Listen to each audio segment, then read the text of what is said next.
भाई अभी मुस्कान की उम्र ही क्या है। अभी अभी तो मुस्कान ने ग्रेजुएशन पूरा किया है। उसे पढ़ने में भी इतनी अच्छी है, उसे कुछ और मौका करने का दीजिए। अरे संत, तुम समझ नहीं रहे हो।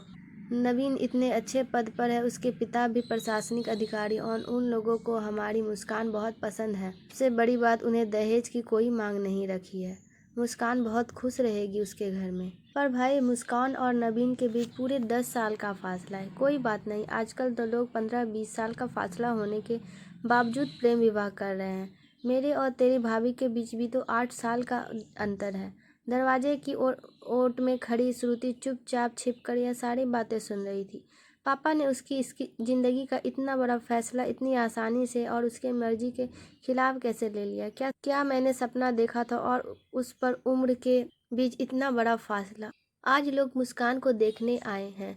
नवीन को उसने पहली बार देखा, देखते ही रह गए। इतना विनम्र, इतना आकर्षक।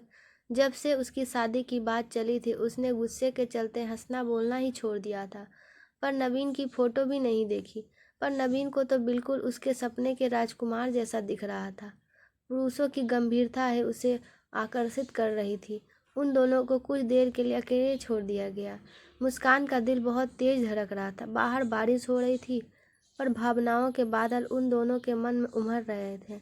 नवीन ने पूछा, मुस्कान, आप इस शादी से खुश हो या नहीं? अगर आपके मन में किसी तरह की कोई बात हो तो आप मुझे बिना बेझिझक कह सकती हैं। मम्मी ने आपको फूफा जी के गृह प्रवेश में देखा था, तब से वो आपकी फ़ैन हो गई। आपको पता है, हमारे बीच 10 साल का अंतर है। मैंने माँ को बहुत समझाने की कोशिश की पर वो समझ नहीं रही है। लेकिन अगर आपको इस रिश्ते से ऐतराज़ है तो मुझे तुरंत बता दें, मैं कुछ ना कुछ मैनेज कर लूँगा। तब मुस्कान ने कहा, नहीं, मुझे कोई प्रॉब्लम नहीं। ये शादी मेरी मर्जी से ही हो रही है। 1 महीने बाद ही उन दोनों की शादी का दिन तय कर दिया गया। 1 महीना शादी की तैयारियों में पलक झपकते ही निकल गया। आज उसकी पहली रात थी। मुस्कान बहुत घबराई हुई थी। उसकी सभी सहेलियों में सबसे पहले उसकी शादी हुई थी।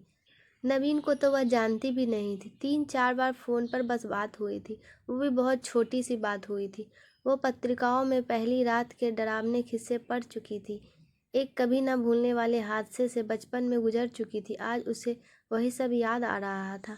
नवीन के कमरे में आते ही उसकी धड़कन और बढ़ गई।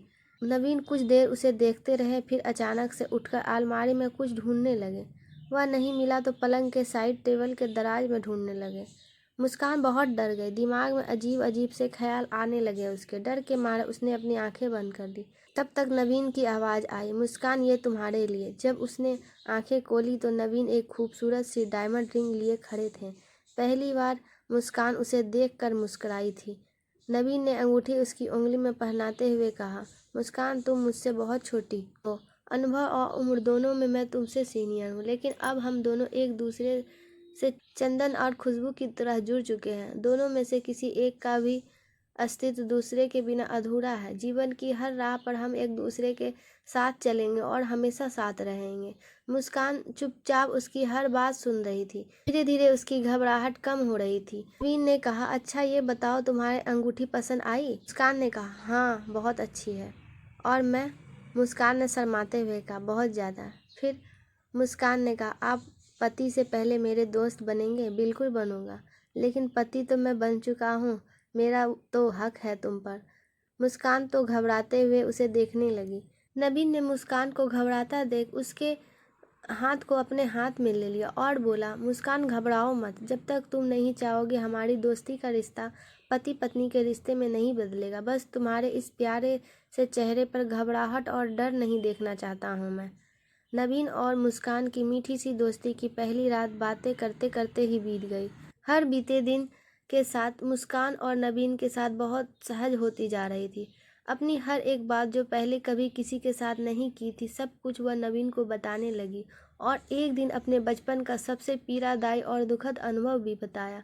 बताते समय मुस्कान की आंखें बरस रही थी। जाने कितने सालों का दर्द दबा रखा था उसने अपने सीने में।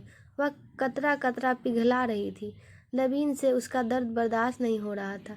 उस दिन पहली बार नवीन ने मुस्कान को अपनी बाहों में भरकर उसकी आंखों को चूम लिया। मुस्कान का दर्द अब नवीन की आंखों से बरस रहा था। खिड़कियों से झांकती भोर की रोशनी जब मुस्कान की आंखों पर पड़ी तो उसने खुद को नवीन की बाहों में पाया। जाने कितने देर वो नवीन को यूं ही अपलक निहारती रही। आज मन ही नहीं हो रहा था उसका जागने का। अगले दिन उसे अपने घर जाना था। शाम को दोनों बाहर घूमने निकले। नवीन ने कहा, मुस्कान, आज तुम्हारे बनारस के घाट की सैर कराता हूँ मैं। नाव पर दोनों एक दूसरे के हाथों में हाथ डाले बैठे हुए थे। माँ गंगा की बहती धारा, डूबती सूरज और ठंडी हवाएं, आज सब कुछ मुस्कान को अलौकिक सा एहसास भरा नजर आ रही थी। मुस्कान बोलने लगी, नवीन, मुझे नहीं पता था कि प्रेम आपके जीवन को इतना खूबसूरत बना देती है, इतना सुंदर कि इसके हर एक पल से प्रेम हो जाता है। किसी की आंखों की गहराई में मुझे उतरने का मन करता है, उसमें डूबने का मन करता है। किसी की हथेलियों की गर्माहट में अपने मन की शीतलता उल्हेरने का मन करता है। जिंदगी अचानक से इंद्रधनुष हो जाती है, हवाएं बसंती सी लगने लगती है। नवीन मुस्कुराते हुए उसका हाथ अपने हाथ में ले लिया और कहा, हमारी पत्नी को प्यार हो गया, पर किससे? मुस्कान शर्मा गई, कुछ बोल नहीं पाई, बस अपना सिर नवीन की गोद में रख दिया और नवीन उसके सिर को सहलाता रहा। आज मुस्कान मायके से वापस आने वाली। उसने नवीन को फ़ोन पर कहा, आज आपकी पत्नी आने वाली है, स्वागत की तैयारी कर लीजिए। नवीन ने हंसते हुए कहा, वही कर रहा हूँ यार। फिर अचानक से कहा, क्या बोला तुमने? मेरी पत्नी आने वाली है। मुस्कान ने हंसते हुए फ़ोन रख दिया।